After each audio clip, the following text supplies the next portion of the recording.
Tuhan, pada kesempatan siang hari ini izinkan saya di sini memberanikan diri berdiri di depan panjenengan semuanya dalam rangka berbagi pemahaman tentang budaya positif di sekolah.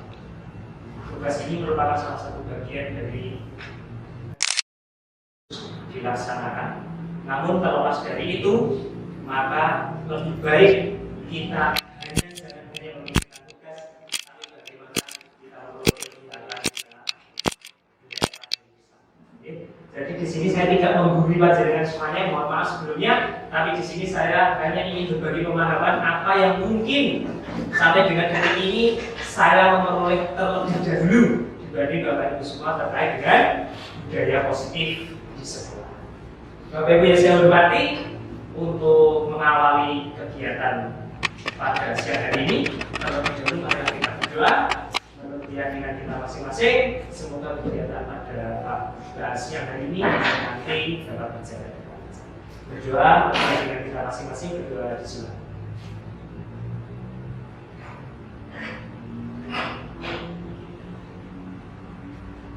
Selesai.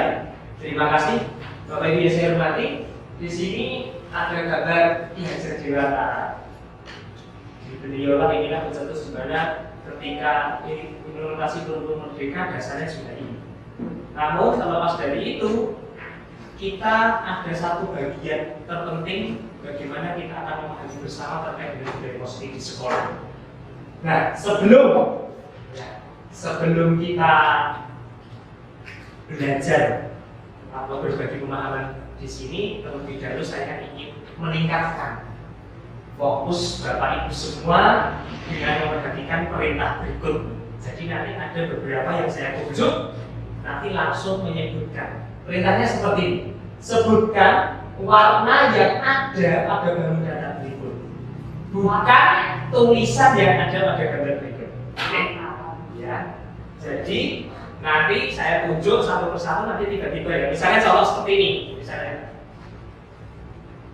apa ini? Pas jendela hijau. Pas jendela ini hijau. Iya. Tulisannya hijau, gambarnya juga hijau. Padahal perintahnya tadi apa? Baik. Oke, kita mulai ya. Sekarang dari Pak Haji. Apa Pak Haji? 1, 2, 3. Kuning. Oke. Lanjut Bu Evi. Merah. Oke, lanjut Bu Dewi. Biru. Selanjutnya Bu Sepri. Pink. Selanjutnya Bu Linda. Pink. Selanjutnya Bu Nia. Nah.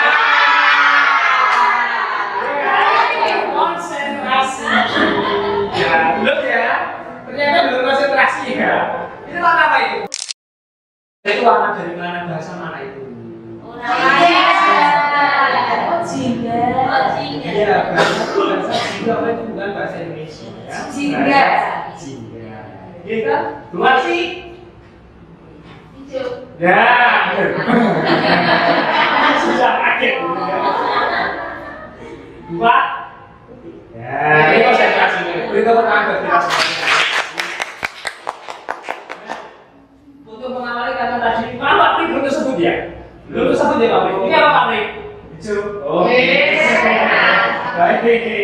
Selanjutnya di sini ada beberapa materi yang akan saya sampaikan kepada Bapak Ibu semua dengan berbagi pemahaman tentang budaya positif. Di sini ada beberapa materi penting yang akan kita pahami bersama. Yang pertama tentang paradigma belajar, kemudian disiplin positif, motivasi perilaku manusia, kebutuhan dasar manusia, posisi kontrol guru, segitiga restitusi, dan keyakinan. Nah, tentu mungkin dari Bapak Ibu guru sudah tahu ya paradigma belajar yang mungkin dulu sudah kita pelajari, nanti mindset kita atau konsep yang kita pelajari tentang belajar itu sama atau tidak ya. Jadi kalau kita memilih dari apa yang ada, sekarang kita lihat yang pertama. Ini mungkin agak kecil, saya bacakan di sini. Guru diibaratkan sebagai seorang petani yang memiliki peranan penting untuk menjadikan tanamannya tumbuh subur. Anda akan memastikan bahwa tempat tumbuhnya tanaman pertama adalah tanah yang cocok untuk ditanam. Ki Hajar Dewantara menyatakan bahwa dalam satu penggalan kalimat yang disampaikan Ki Hajar Dewantara menyatakan kita ambil contoh perbandingan dengan hidup tumbuh-tumbuhan seorang petani. Dalam hakikatnya sama kuat sebenarnya dengan seorang pendidik yang menanam padi misalnya, hanya dapat menuntun tumbuhnya padi. Ia dapat memperbaiki kondisi tanah, memelihara tanaman padi, memberi pupuk dan air, membasmi ulat-ulat atau jamur-jamur yang mengganggu hidup tanaman padi dan lain sebagainya. Ini diambil dari dasar-dasar pendidikan, yaitu tahun 1936 Ki Hajar Dewantara. Nah, ketika kita tahu seperti ini, muncul beberapa pandangan. Di sini yang pertama, sekolah diibaratkan sebagai tanah tempat bercocok tanam, sehingga guru harus mengusahakan sekolah jadi lingkungan yang menyenangkan, menjaga dan melindungi murid dari hal-hal yang tidak baik. Dan dasarnya pendidikan menurut Ki Hajar Dewantara disampaikan adalah upaya menuntun, bukan upaya ngajari, upaya menuntun segala kodrat anaknya yang disesuaikan dengan kodrat zaman. Tidak bisa kita ngajar seperti mungkin modelnya Bufa, Buasi yang dahulu dibawa dengan kondisi sekarang, tentu jauh berbeda karena zamannya sudah berubah. Jadi yang pertama ini tentunya harus melindungi murid dari hal-hal yang tidak baik. Kedua, murid akan mampu menerima dan menyerap suatu pembelajaran bila di lingkungan di sekelilingnya terasa aman dan nyaman. Bagaimana kita mengkondisikan supaya lingkungan tempat belajar anak-anak itu nyaman seperti apa? Dan tentu nanti kita akan banyak hal yang dapat kita peroleh. 3. Selama seseorang merasakan tekanan-tekanan dari lingkungan, maka proses pembelajaran akan sulit terjadi. Ini pasti. Mungkin Bapak Ibu sudah bisa merasakan ketika pelajaran semua di tempat yang tidak tepat di situ mungkin banyak tekanan. Pasti kita tidak bisa berkembang dengan baik. Pasti. Okay. Terus yang keempat, tanggung jawab seorang guru adalah bagaimana menciptakan suatu lingkungan positif yang terdiri dari warga sekolah yang saling mendukung, saling belajar, bekerja sama sehingga tercipta kebiasaan-kebiasaan baik. Dan yang terakhir, kebiasaan baik akan tumbuh menjadi karakter-karakter baik warga sekolah. Dan pada akhirnya karakter dari kebiasaan baik ini akan membentuk suatu budaya positif. Mungkin dari saya sampai sini ada yang bertanya? Tidak ada? Lanjut. Oke, lanjut. Nah, sekarang kita belajar yang pertama. Di situ ada seorang artis di sini, mencoba untuk mengulas teori yang ada. Disiplin positif yang saat ini di dalam guru penggerak baru digencar-gencarkan teorinya William Glasser. Di sini apa? Bahwa disiplin positif itu yang pertama Anda tidak bisa mengontrol orang lain. Harus mindsetnya kita sekarang harus juga. Anda tidak bisa mengontrol orang lain, namun Anda yang bisa mengontrol diri Anda sendiri. Sama halnya anak. Anak tidak bisa kita kendalikan dengan keinginan kita.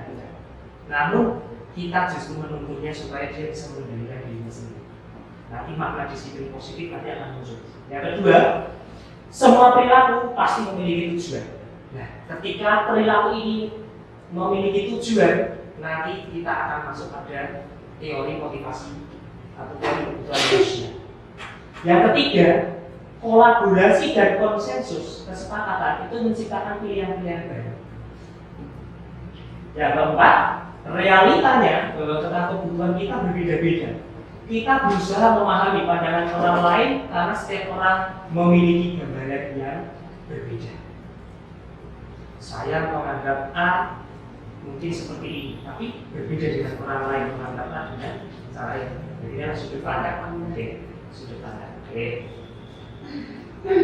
Nah, ketika tadi kita ulas satu persatu dari sisi positif, ya, Anda tidak bisa mengontrol orang lain, namun Anda bisa mengontrol diri Anda. Makanya ternyata belajar kontrol diri dengan menggali potensi kita agar tercipta tujuan mulia. Apa tujuan seseorang yang kita inginkan berdasarkan nilai-nilai yang kita hargai. Jadi nanti ada nilai-nilai kebajikan universal. Salah satunya yang menjadi gambaran umum bangsa Indonesia adalah di profil pelajar Pancasila. Sebenarnya banyak sekali, ada ratusan nilai-nilai kebajikan universal. Tapi Indonesia saat ini fokus pada profil pelajar Pancasila. Yang kedua, semua perilaku memiliki tujuan. Tujuannya apa? Muncul teori motivasi. Ada 3, bahwa apa yang kita lakukan pasti memiliki 3. 1, untuk menghindari hukuman, dalam hal ini disiplin positif. 2, untuk mendapatkan penghargaan atau imbalan. Atau yang ketiga, untuk menghargai diri sendiri. Jika kita berada di level yang ketiga ini untuk menghargai diri sendiri, tentu nanti nilai-nilai kebajikan universal akan menjadi sebuah keyakinan kelas. Namanya keyakinan nanti bisa menginternalisasi, terinternalisasi dalam diri kita, sehingga kita mampu melaksanakannya, sehingga kontrol diri kita jauh lebih baik. Oke. Selanjutnya, tadi disampaikan bahwa semua perilaku memiliki tujuan. Nah, kalau tadi mungkin anak-anak itu ada 3 kemungkinan. Kalau yang pertama untuk menghindari hukuman, kalau semua perilaku yang dia lakukan itu misalnya saya tertib, saya berangkat pagi karena takut dihukum, berarti itu bukan motivasi muncul dari diri anak tersebut, masih dari luar, karena di situ ada peraturan. Yang kedua, untuk mendapatkan imbalan sama, berarti ini juga bukan faktor dari dalam, bukan motivasi intrinsik yang keluar, tapi dengan hadapan adanya pemahaman yang seperti ini nanti diharapkan yang ketiga ini untuk menghargai diri sendiri, sehingga motivasi internal yang akhirnya menjadi menjadi sebuah disiplin positif yang terinternalisasi atau mendarah daging pada diri setiap anak maupun pendidik. Ya, jadi bukti kontrol diri kalau ditanya disiplin itu apa toh? Mungkin ada yang bisa saya tanya ya. Disiplin menurut Miss Linda? Disiplin melaksanakan pelajaran. Ya, mesti ada hubungannya dengan peraturan. Mungkin ada yang lain. Disiplin apa? Bu Dewi. Peraturan juga. Sebenarnya kalau disiplin saja betul mesti berhubungan dengan peraturan. Tapi kalau disiplin positif sudah tidak tergantung pada peraturan. Tapi upaya mengontrol diri untuk menghargai dirimu sendiri. Atau melakukan ini itu menjadi orang. Sehingga ada kesadaran sendiri, sehingga itu nanti disiplin.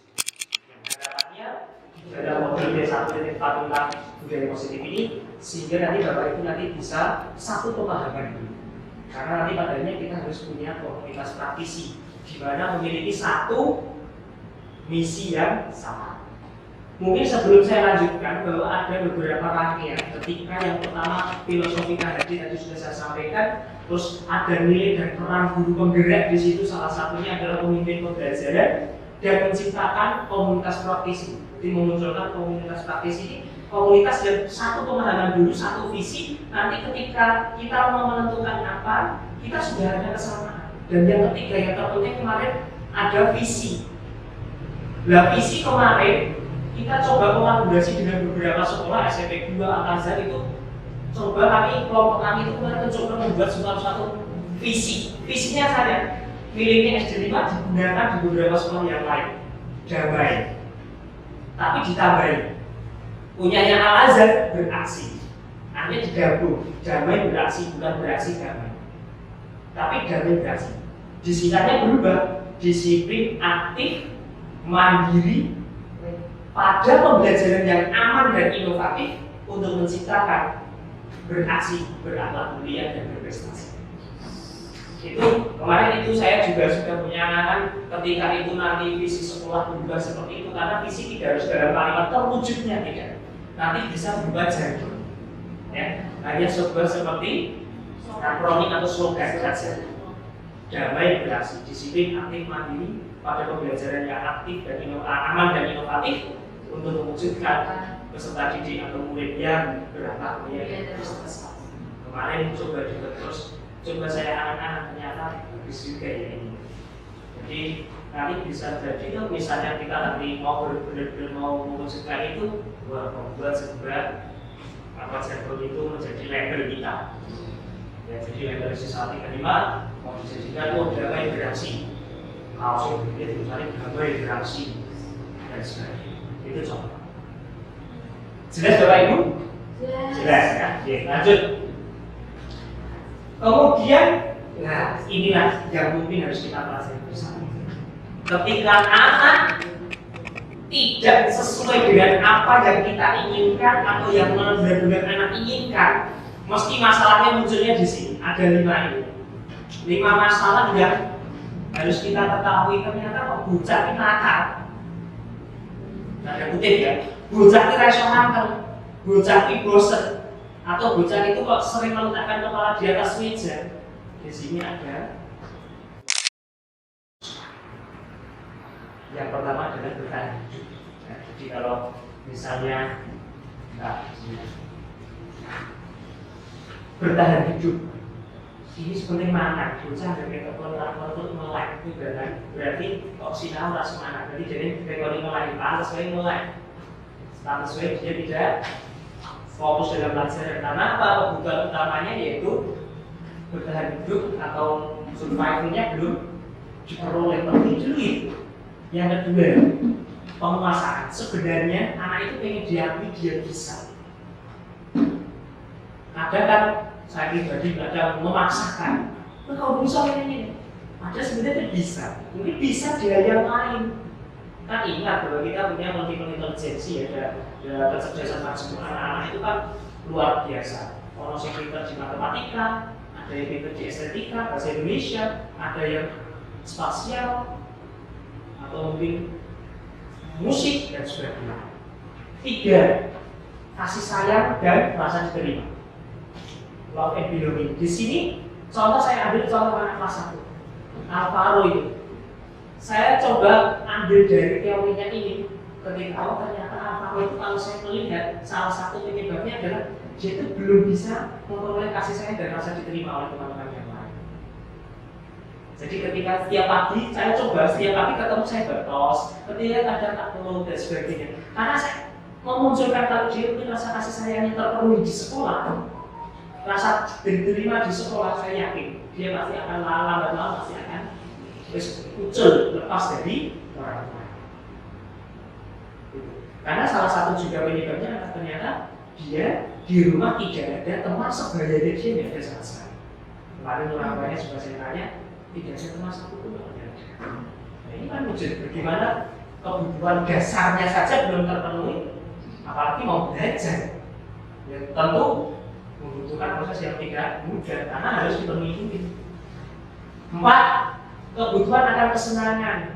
Mungkin dia bosan di kelas ketika kalau serasa semangat sinau, tentu dia sudah bosan tidak. Mungkin karena penguasaannya sudah dapat, tapi dia tidak tertantang. Ya, akhirnya kebutuhan akan kesenangannya belum terpenuhi sehingga dia cenderung bosan tidak mau mengikuti pelajaran seperti teman-teman yang lain.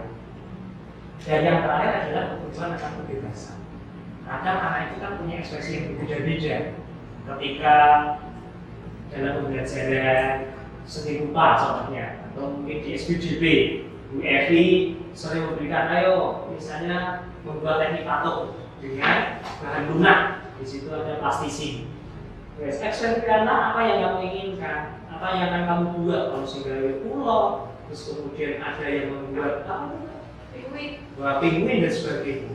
Berarti ketika dia diberikan kebebasan, senang. Makanya ketika ditinggal orang Bu Evi, Bu Evi nggak ada.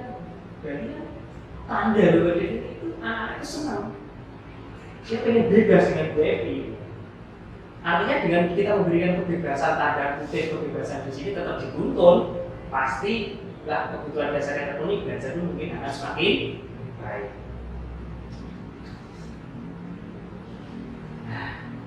Kolaborasi dan konsensus menciptakan pilihan-pilihan baru. Nanti ini akan saya tanya. Ada 5 posisi kontrol di dalam teorinya. Yang kedua, membuat merasa bersalah. Posisi guru kita sebagai teman, posisi guru sebagai pemantau atau kita berada di posisi manajer? Kira-kira Bapak Ibu saat ini mungkin berada di level mana? Ini Bu Tari kira-kira berada di level mana? Sebelum tahu isinya apa? Gimana? Manajer. Oke. Nanti kita lihat betul atau tidak manajer. Iya, belum tahu ya. Mungkin Pak Asif sebelum ngantuk kira-kira pemantau. Ya, kita lihat nanti ya. Apa sih di sini? Penghukum. Seorang posisi kontrol guru jika berada di penghukum, dia akan menggunakan hukuman fisik atau verbal. Orang-orang yang menjalankan posisi penghukum senantiasa mengatakan bahwa sekolah memerlukan sistem atau alat yang dapat lebih menekan murid-murid lebih dalam lagi. Guru-guru yang menerapkan posisi penghukum akan berkata, 1. Patuhi aturan saya atau awas. 2. Kamu selalu saja salah. Yang terakhir selesai. Guru seperti ini senantiasa percaya hanya ada satu cara agar pembelajaran bisa berhasil, yaitu dengan cara gue, cara saya sendiri. Sini penghukum, ya. Kira-kira tidak ada yang di sini. Membuat rasa bersalah. Suaranya lebih lembut kan di sini. Suaranya lebih lembut, menggunakan keheningan untuk membuat orang lain merasa tidak nyaman, bersalah atau tidak dibutuhkan. Tapi kata-kata yang keluar itu sangat kecewa, sekali dengan kamu. Berapa kali Bapak harus berkata ya? Terakhirnya muncul. Gimana coba kalau orang tua kamu tahu kalau kamu begini? Di posisi ini, murid akan memiliki penilaian diri yang buruk tentang diri sendirinya. Terusnya justru sudah pesek, aku mesti salah, aku mesti ayah. Terasa tidak berharga, telah mengecewakan orang lain di sana. Tadi posisi penghukum, ini posisi pembuat merasa bersalah. Yang ketiga, posisi teman. Menggunakan hubungan baik dan humor untuk mempengaruhi seseorang. Contoh, pada posisi ini guru akan berkata, ayo bantulah beri Bapak ya. Ayo ingat, tidak. Ayo, ingat tidak bantuan Bapak selama ini. Ya sudah, hari ini tidak apa-apa. Nanti Ibu bantu bereskan.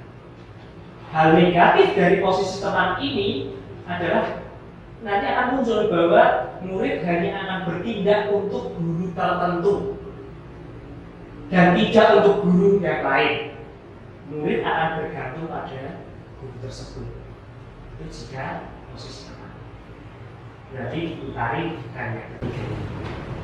Pakcik dan ketiga. Menurut Pakcik, pemantau artinya mengawasi. Berdasarkan peraturan dan konsekuensi. Dasarnya peraturan dan sanksi. Sudah. Peraturannya apa? Apa yang akan kamu lakukan? Kira-kira atau setelah kamu baca sanksi konsekuensinya apa? Ya sudah, jalankan itu. Misalnya ya, kita punya peraturan kelas. Misalnya di situ tertuliskan sanksinya sudah.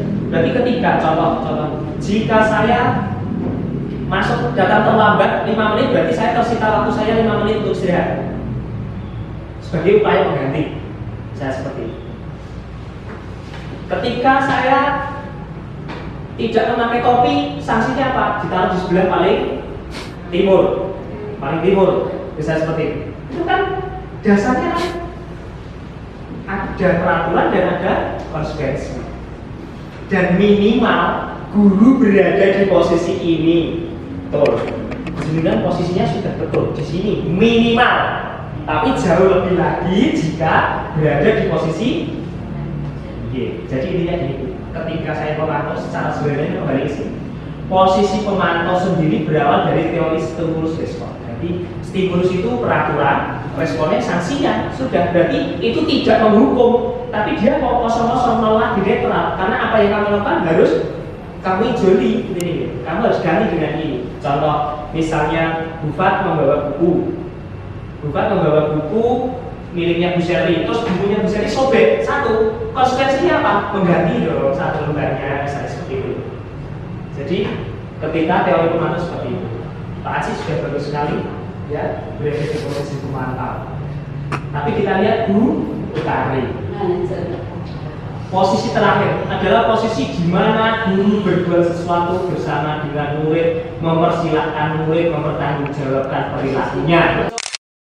Keterampilan di posisi teman maupun pemantau, dan dengan demikian bisa jadi di waktu-waktu tertentu kembali kepada kedua posisi.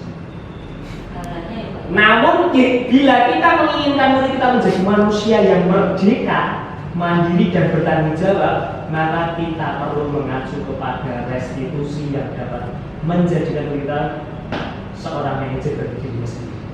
Nanti restitusi itu apa saja, ya? Di mana di manajer murid diajak untuk menganalisis kebutuhan dirinya maupun kebutuhan orang lain. Ini tingkatan tertinggi. Kalau semua guru, khususnya di SD Negeri Salatiga 5 menggunakan posisi kontrol kita sebagai manajer, tidak ada yang tidak mungkin. Apapun visi misi kita pasti berhasil. Yakin. Nah, kalimatnya ini. Apa yang kita yakini, nanti ke keyakinan kelas. Di sini saya sudah berikan keyakinan kelas 6 di situ, yang juga berharap ada di antara anak-anak sendiri semuanya.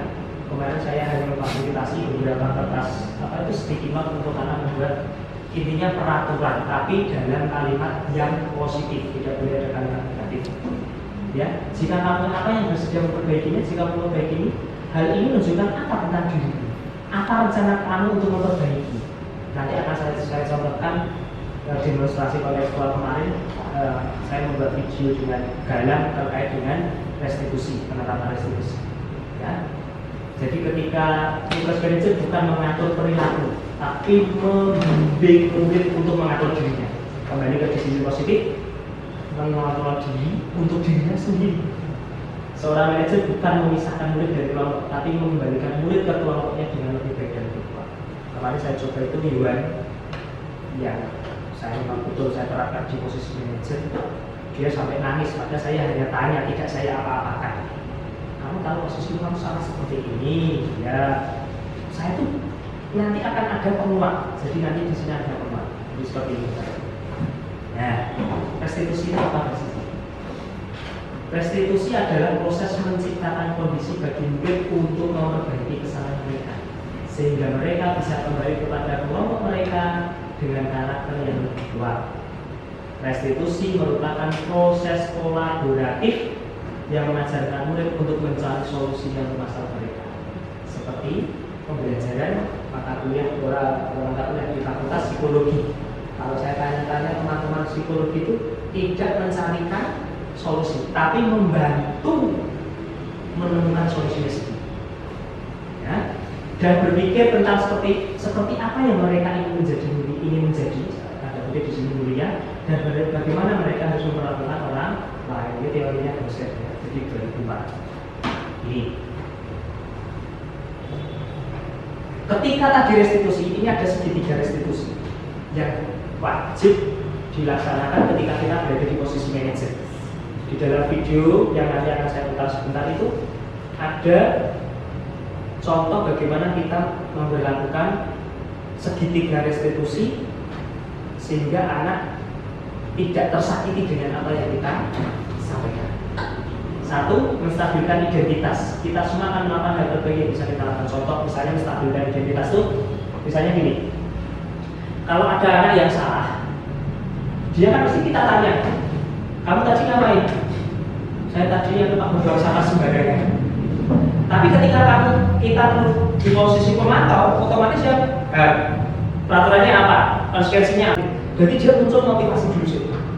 Setelah itu baru, ketika tapi saya tidak tertarik dengan apa yang kamu lakukan, tapi saya tertarik bagaimana upaya memperbaiki masalah.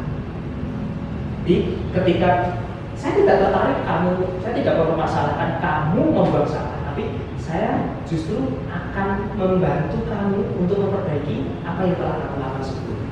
Jadi nanti baik atau tidak, kalau tidak baik bagaimana?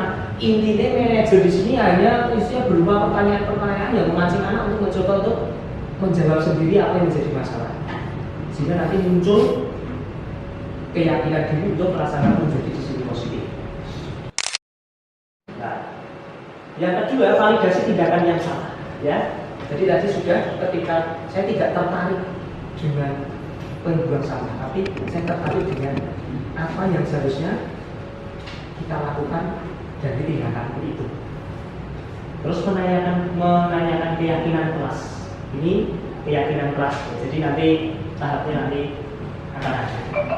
Nah, di sini keyakinan kelas adalah nilai-nilai keselamatan atau kesehatan yang kita sebut sebagai nilai-nilai kebajikan universal yang disepakati secara tersirat dan tersurat, lepas dari latar belakang suku, negara, agama, bahasa maupun budaya. Nah, bagaimana membuat keyakinan kelas ini? Ada beberapa tahap. Saya berharap nanti Bapak Ibu guru kelas terutama maupun guru makul juga sama. Di tempat di ruang kelas Bapak Ibu semuanya nanti bisa juga suatu keyakinan kelas. Yang keyakinan kelas itu intinya berupa saya membuat 6. Kenapa kok keyakinan kelas tidak banyak? Nah, kalau keyakinan kelas itu banyak, bocah orang akal malah justru diabaikan. Tapi kalau ini keyakinan kelas itu bagi saya 6 itu sudah banyak. Kayak di sini senantiasa menghormati dan menghargai satu sama lain. Nah, kalau ngomong konsolnya itu oke. Nah, ada teman yang mau bicara dengarkan. Yang kedua, berkomitmen terhadap tugas yang diberikan. Tidak mengerjakan PR, berarti kamu sudah melanggar keyakinan kelas. Harusnya bagaimana? 3, senantiasa membantu, kecuali di ulangan. Ulangan tidak boleh membantu. Ya. 4, disiplin belajar dan beribadah. Contohnya belajar di upacara termasuk bagian dari disiplin. 5, berpakaian rapi. 6, semangat belajar. Ditekoni pagi-pagi, selamat pagi anak. Pagi Pak, bagaimana kabarmu hari ini? Sehat, luar biasa. Karena tidak ada gregetnya. Tapi ketika muncul pagi, luar biasa. Seperti kelas 5. Itu kelas 5 kan pagi, sehat, luar biasa. Sebulan. Itu tandanya bahwa benar-benar anak sudah ada motivasi tersendiri, gitu ya. 1, abstrak sifatnya. 2, berupa pernyataan universal. Jadi kalimat-kalimat di sini tuh kalau di profil pelajar Pancasila itu ada berapa? Ada 6. Masih ingat istilah? Toleransi. Udah ada toleransi. Wow. Profil pelajar Pancasila, Bepi. Beriman dan bertakwa kepada Tuhan Yang Maha Esa yang berakhlak mulia. Juga Berpikir kritis. berpikir kritis. Mandiri. 3, gotong royong. 4, mandiri. 5, berpikir juga. Terakhir 6, kreatif ya. Masih ingat lagi? Wah, ini tiap hari dinyanyikan, terutama buat kita. Luar biasa. Kalau nanti kelasnya diajari. Kelas 3 juga. Nah, diajari. Iya. Nah, inilah keyakinan kelas 6 yang kita yakini untuk benar-benar kita laksanakan. Bapak Ibu, jangan asumsi kita harus kita ubah. Jangan berharap bahwa suatu keyakinan itu benar-benar langsung bisa dilaksanakan dalam waktu seketika. Semua itu butuh proses yang panjang. Jadi ketika Bapak Ibu mau menerapkan keyakinan kelas, benar-benar yang penting begini Bapak. Ketika Bapak Ibu mau membuat keyakinan kelas, poin mana dulu ketika melihat anak-anak seperti itu, poin mana dulu yang akan jadi hal utama yang akan dijadikan. Jadi ketika anak-anak sudah menulis, nanti arahkan ke keyakinan yang benar-benar Bapak Ibu sudah persiapkan di situ. Supaya apa? Nanti tidak menyimpang jauh. Contoh misalnya apa ya? Datang pemabar. Itu sebenarnya kan kalau di sini bagian dari mana? Disiplin. Nah, disiplin di sini dan disiplin belajar. Jadi kalimatnya di sini tidak ada yang negatif. Contoh misalnya datang tidak akan terlambat, itu kan kalimat negatif, ya. Jadi seperti seolah-olah seperti paksaan. Tapi kalau kita benar-benar membawa anak-anak ke keyakinan kelas ini, insya Allah nanti lama-kelamaan nanti akan berproses akhirnya mengilhami, mendarah daging sehingga bisa dilaksanakan. Begitu Bapak ya. Jadi ketika kita sudah berhasil, ya sekali lagi jangan berpuas diri karena itu prosesnya yang sangat panjang. Ketika anak-anak sudah bisa membuat seperti ini dengan ekspresinya, ya mungkin ekspresinya tidak begitu jelas karena memakai masker, ya kan? Tapi setidaknya nanti bisa menjadi refleksi baru semuanya. Oh ya ternyata anak itu kalau misalnya seperti ini sudah tidak ada zamannya lagi kita seolah-olah apa yang kita miliki yang paling benar. Tapi kita benar-benar berbekal dari benih. Kalau Ki Hajar Dewantara menyampaikan bahwa pendidikan adalah persemaian benih-benih kebudayaan. Jadi kebudayaan yang ada di dalam masyarakat untuk mencapai keselamatan dan cita-cita yang setinggi-tingginya di dalam diri sendiri maupun di dalam masyarakat. Oke. Jadi mungkin sampai di sini ada yang mau bertanya? Oke. Keyakinan itu kita membuat yakin bahwa kita akan baik. Keyakinan menuju didasari oleh apa yang dimiliki anak, kemudian menjadi sebuah kesepakatan.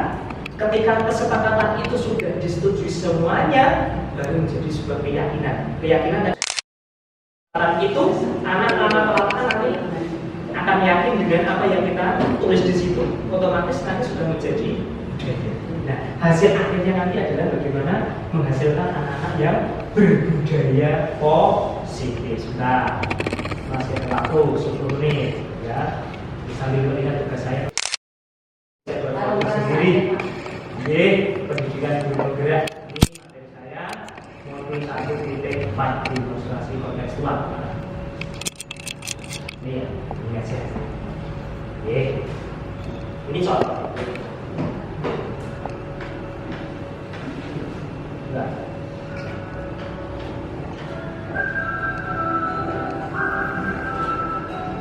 Ini ya berbekal dari guru penggerak di sini mau nggak mau harus bisa ngedit video. Kalau mengandalkan dari pesakit. Ini contoh ya, ini demonstrasi. Jadi tugasnya 1 hari membuat seperti ini.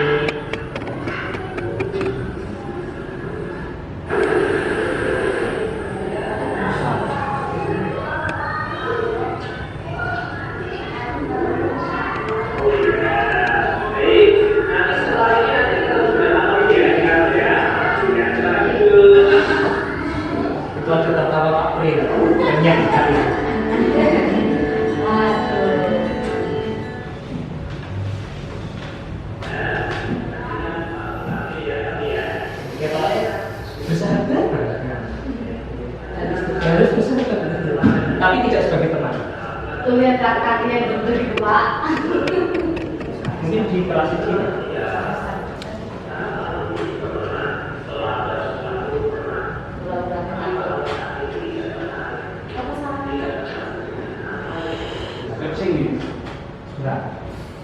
Mungkin di sini kurang-kurang sudah pusing.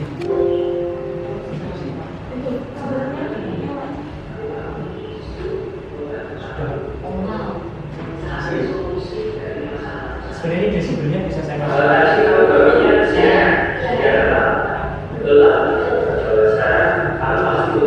itu kenapa saya tutupi tisu karena saya pakai buku tidak hafal pertanyaan.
Kasus kedua.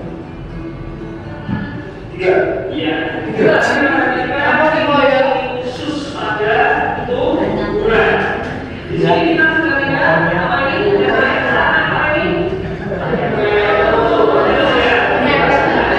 Khususnya, yang posisinya masalahnya di sini.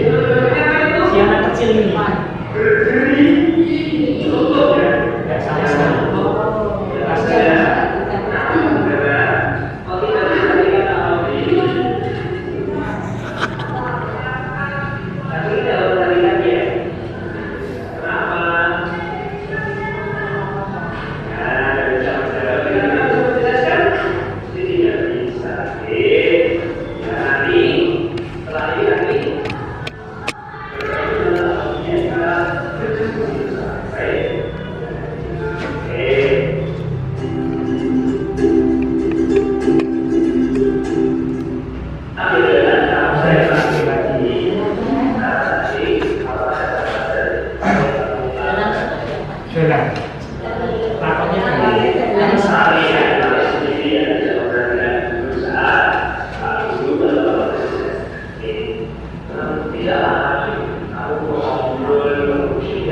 Ini posisi menstabilkan identitasnya, dia orang ngobrol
Setelah ini kamu bisa belajar kelas dulu.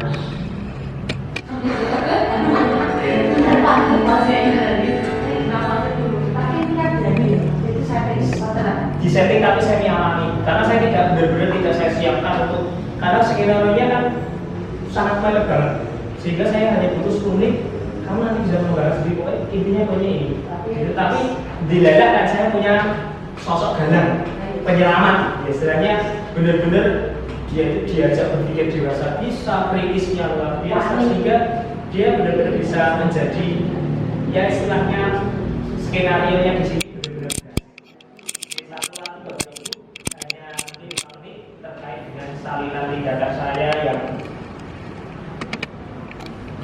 ingin saya berikan. Oke, sebenarnya tidak mudah. Jadi setiap dari berarti paling tidak ya gini terus. Yes.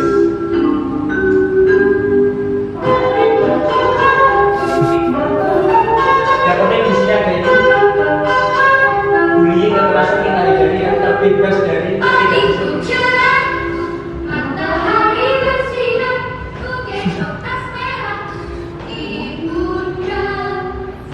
Dari budaya positif dengan membangun keyakinan kelas di sini memang tidak hanya berdasar pada peraturan tapi menjadi sebuah kebiasaan dan kesadaran. Tadi Bu Marti sudah menyampaikan menjadi sebuah kesadaran diri ya.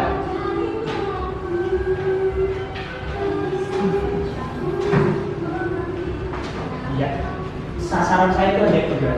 Satu, menumbuhkan budaya positif dengan keyakinan kelas. Dua, menumbuhkan ekonomi pelajar Pancasila dalam kegiatan pra pembelajaran atau di luar pembelajaran maupun dalam pembelajaran.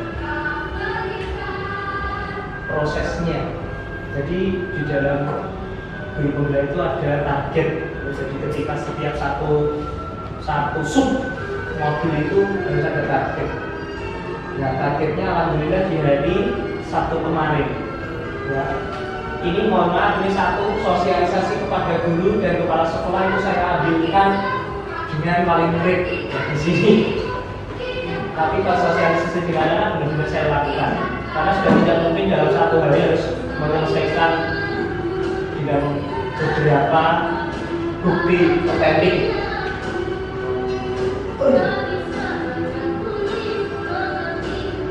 Memfasilitasi kemarin sudah ya, jadi di sini menempelkan sticky note terus membuat sendiri anak-anak.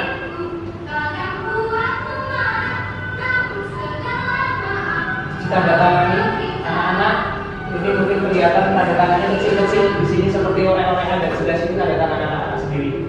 Ketua kelasnya Leon, wali kelasnya saya di sini. Ya.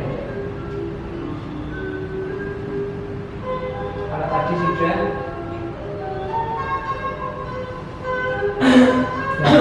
Beberapa materi yang baru saya sampaikan di kelas 6 itu merupakan bagian dari upaya diskusi positif ya, sebagai belajar sesuai profil pelajar Pancasila tadi, kemudian belajar menghargai keyakinan kelas, belajar keyakinan kelas ya.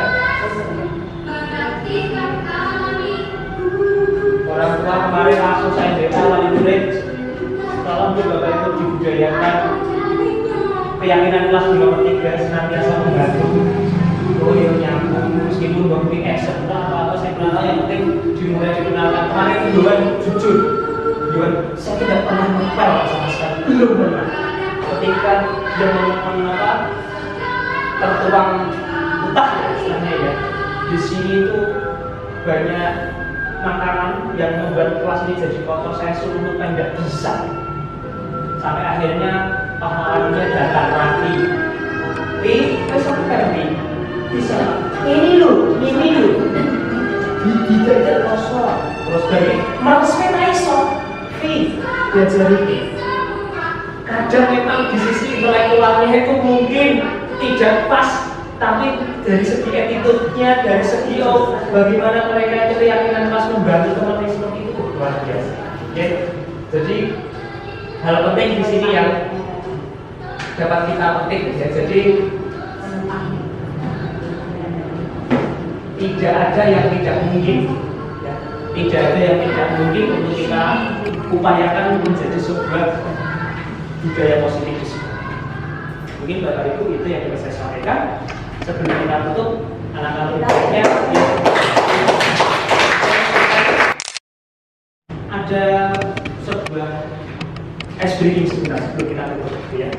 Bapak Ibu tahu tuh nama kabupaten kota di seluruh Indonesia? Ya paling nggak tahu lah. Ya, ada yang tahu, gitu ya. Nanti Provinsi apa kabupaten? kabupaten kota, boleh nama provinsi boleh. Nama provinsi, kabupaten, kota se-Indonesia. Desa? Ya. Jangan, yang penting minimal kota atau kabupaten. Ya. Tolong nanti ketika saya menyampaikan salah satu kota, huruf terakhir apa tolong dilanjutkan. Dengan Misalnya saya nyebutin kok Kabupaten Semarang di Grobogan. Oh, ya, oke ya. Ya, Aceh ya, siap ya. Siap. Hitungan ketiga ya. Maksudnya nanti saya hitung ini mas, 1, 2, 3, 4, 5, nah ketemu. pulang. Oh pulang, konsep sih dong. Oh. Provinsinya apa? Profil pelajar Pancasila kudu diapakan? Oh iya. Oke ya, oke mulai ya, saya mulai ya. Oke, saya mulai dulu. Siapa dulu ya? Terus yang pertama. Siapa dulu? Oke, ya, Anda apa? Angga. Angga apa? Anda kota? Bukan, kecamatan. Ayo. Oke, Ambon. Tunjuk Bu, satu orang Bu. Ambil tari. Ambon berarti N. 1, 2, Nias. Tunjuk satu. Tunjuk satu orang. Oh, salah 3. A. Tunjuk satu orang. A.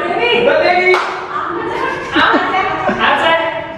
Siapa? Tunjuk satu orang. Pak Jiha. 1, 2, 3, 4,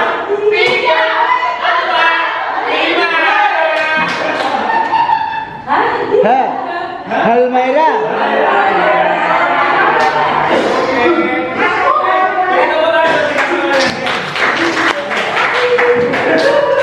Ini bisa diterapkan di kelas. Ini bisa diterapkan di kelas. Contoh tadi gambar tadi juga bisa di kelas. Jadi ketika memang itu saya ambil dari guru penggerak. Tiba-tiba itu seperti itu. Fasilitator, yuk kita sebelum masuk ke materi tiba-tiba sebutkan A. Saya bingung tuh. Misalnya A, saya tambah sendiri. A, ada salah 3. Menguasai gitu, tambah sendiri diguyu. Jadi yang penting biasanya itu saudara. Ya A itu kan terbatas tuh. Aceh.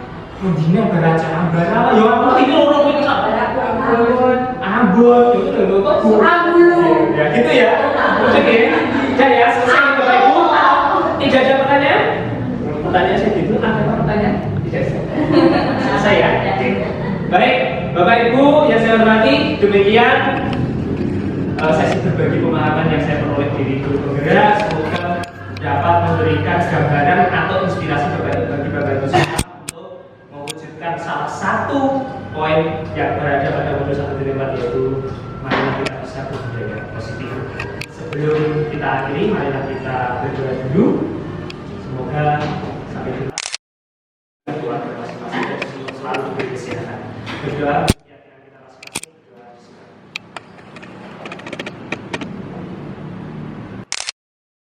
selesai. Saya akhiri. Assalamualaikum warahmatullahi wabarakatuh.